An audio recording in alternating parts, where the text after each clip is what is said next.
ప్రతి సంక్రాంతి పండగకి కూడా కనుమ రోజు మా ఇంట్లో ఉండే స్పెషల్ ఏంటో తెలుసా? చికెన్ కాదు, మటన్ కాదు, చేపలు, రొయ్యలు కూడా కాదు. గారెలండి. రోట్లో రుబ్బిన ఈ గారెలనమాట. గారెలకి కాంబినేషన్ చికెన్ గ్రేవీ అనమాట. సో, ఈ చికెన్ గ్రేవీ ఎలా చేస్తాము, మేము గారెలు ఎలా చేసుకుంటాం, ఇదంతా కూడా నేను ఈరోజు మీకు చూపిస్తాను. చికెన్ గ్రేవీ అంటే మాకు ఇది చాలా పల్చగా కావాలన్నమాట. సో, ఆ ప్రాసెస్ ఏంటో చూద్దాము. ఫస్ట్ ఇలా నల్ల మినువులని ఉంటాయండి. మామూలు ఇక్కడ మినపగుళ్ళు వేరే అనమాట. ఈ నల్ల మినువులు అనేవి మాకు ఊర్లో పండుతాయి. సో, అక్కడి నుంచి తీసుకొచ్చుకుంటాము. ఇలా పప్పులాగా చేయించుకొని ఇసురుకుంటాం అనమాట. ఇసురుకొని ఇలా చేయించుకొని తెచ్చుకుంటాం. వాటిని 3 గంటలు నానబెట్టిన తర్వాత ఇలా పప్పు అంతా ఊడిపోతుంది. కొంచెం ఉన్నా కానీ ఏం ప్రాబ్లం లేదు. సో, వాటినల్లా నానబెట్టేసుకుందాము. ఇప్పుడు ఫస్ట్ వాటిని రుబ్బే లోపు మనం చికెన్ని కుక్కర్లో వేసుకొని పసుపు, ఉప్పు, కారము, అల్లం వెల్లుల్లి ముద్ద, కొంచెం ధనియాల పొడి, జీలకర్ర పొడి వేసుకొని తర్వాత చెక్క, మొగ్గ, యాలుక్కాయలు ఒక 3-4 వేసుకున్న తర్వాత ఒక గంట నూనె అనేది పోయాలన్నమాట. పచ్చి నూనె పోయాలి, లేదంటే మీ దగ్గర కాగిన నూనె ఉన్నా కానీ పోసుకోవచ్చు. సో, పోసుకున్న తర్వాత ఒక గ్లాస్ వరకు నీళ్ళు తీసుకొని బాగా కలుపుకోవాలన్నమాట ఈ మిశ్రమాన్ని. సో, ఇది కంప్లీట్గా ఏంటంటే దీన్ని మూత పెట్టేసి ఒక 2 విజిల్స్ వరకు వచ్చే వరకు ఉడికించాలి. లేదంటే మళ్ళీ 3 విజిల్స్ అనుకోండి, చికెన్ బాగా ఉడికిపోతుంది. మళ్ళీ దీన్ని ఉడికించాలి కాబట్టి. సో, ఇది ఉడికే లోపు మనమైతే పప్పు అనేది రుబ్బుకుందాం. ఇలా రోట్లో వేసుకొని పప్పు మొత్తం రోట్లో వేసుకొని రుబ్బుకోవాలన్నమాట బాగా, అది మెదిగిందాక. ఇది గారెకి కాబట్టి మరి దోశ పిండి మెదిగినంత వరకు కూడా ఉంచకూడదు.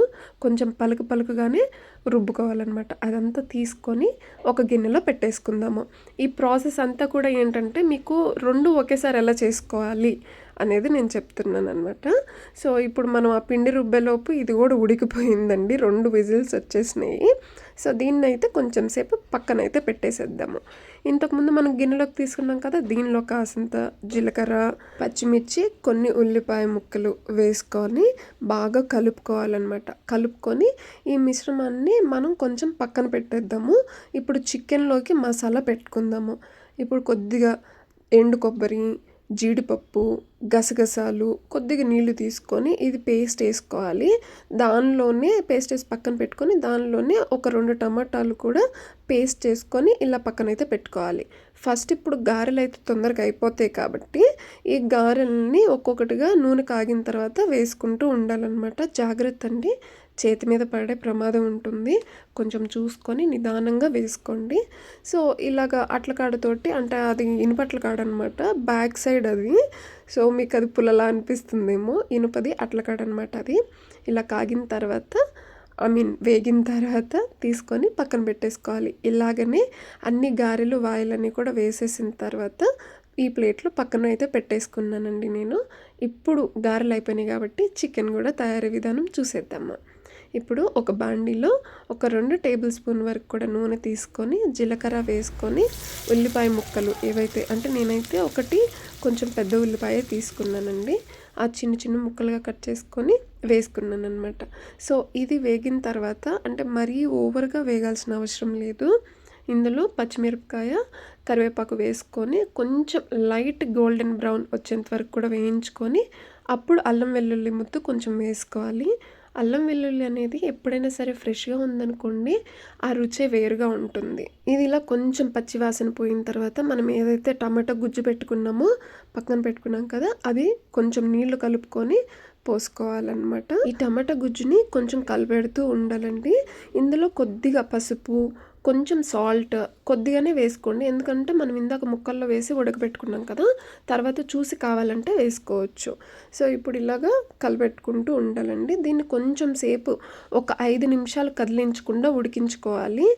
చూసారా, ఇలా కొంచెం పైకి తేలుతూ ఉంది కదా నూనె అనేది. ఇప్పుడు ఇందాక మనం ఏదైతే మిశ్రమం ఇంకొకటి పక్కన పెట్టుకున్నాం, మిక్సీ పట్టుకొని ఎండు కొబ్బరి, క్యాష్యూస్ అండ్ ఇవి పాపీ సీడ్స్ వేసుకున్నాం కదా, ఆ మిశ్రమాన్ని అయితే కొంచెం నీళ్లు కలుపుకొని ఇందులో పోసుకోవాలన్నమాట. ఇది బాగా పచ్చి వాసన పోయేంత వరకు కూడా ఉడికించుకోవాలి. అంటే ఇంకొక 5-6 నిమిషాలు మూత పెట్టి కదిలించకుండా ఉడికించుకోవాలండి. చూసారా, ఇప్పుడు మనం చికెన్ ముక్కలు ఉడికించుకున్నాం కదా, నీళ్ళతో సహా పోసేసుకోండి. అంటే ఇప్పుడు కొంచెం మనకి ఈ టైంలోనే మీకు ఇంకా కొంచెం ఎక్కువ పులుసు పులుసుగా కావాలి అని అనుకుంటే మీరు ఇంకొంచెం నీళ్ళనేది ఇప్పుడు యాడ్ చేసుకోవచ్చు. లేదు అనుకుంటే అంతతోనే సరిపెట్టుకొని మూత పెట్టుకొని కొంచెం సేపు ఉడికించుకోవాలి. నేనైతే ఒక 5 నిమిషాలు పక్కాగా ఉడికించానండి. సో, ఇప్పుడు ఈ టైంలో కరివేపాకు యాడ్ చేసుకుంటే చాలా ఫ్లేవర్ యాడ్ అవుతుందనమాట కర్రీకి. సో, ఇప్పుడైతే నేను కొంచెం కొత్తిమీర అనేది యాడ్ చేస్తున్నాను. చివరగా దింపినప్పుడు కూడా యాడ్ చేసుకోవచ్చండి. కానీ ఇప్పుడు యాడ్ చేస్తే ఏంటంటే ఆ ఫ్లేవర్ వస్తుంది అనేది ఒక నమ్మకం అనమాట నాకు. అందుకనే యాడ్ చేస్తున్నాను. నేను ఇప్పుడు యాడ్ చేసింది ఏంటి అంటే గరం మసాలా. మనం ఇంట్లో ప్రిపేర్ చేసిన గరం మసాలా అయితే యాడ్ చేశాను. తర్వాత దాన్ని మూత పెట్టుకొని ఇంకొక 5, 6 నిమిషాలు బాగా ఉడికించుకోవాలండి. నేను ఆ పైన వేసింది ఏంటంటే కసూరి మేతి అండి. మనకి కొంచెం ఇప్పుడు ఫ్రిడ్జ్‌లో నుంచి తీస్తాం కాబట్టి మెదగదనమాట మనం ఇలా నలిపినప్పుడు. సో, మూత మీద వేస్తే కొంచెం ఒక 2 సెకండ్లు, 3 సెకండ్లు మూత మీద అట్లా అంటే మనకి బాగా ఈజీగా మెత్తగా అయిపోతుంది. సో, ఫైనల్లీ మన చికెన్ కర్రీ అయితే రెడీ అయిపోయిందనమాట. చాలా టేస్టీగా ఉంటుంది. మనకి పాపీ సీడ్స్ ఉన్నాయి కదా, గసగసాలు, అవి వేయడం వల్ల, క్యాష్యూస్, ఎండు కొబ్బరి వేయడం వల్ల దీని ఫ్లేవర్ అనేది మారిపోతుందనమాట. నా చిన్నప్పుడైతే మా మమ్మీ ఇట్లనే చేస్తుండే. సో, అందుకని కనుమ స్పెషల్‌గా నేనైతే ఈరోజు మీకు గారెలు అండ్ చికెన్ కర్రీ అయితే నేను చేసి చూపించాను. సో, గారెలు చూసారా అసలు ఎంత టేస్ట్‌గా ఉంటాయంటే నల్ల మినపప్పు గారెలు చాలా బాగుంటాయండి. మీరు కూడా ట్రై చేయండి. Thank you so much for watching.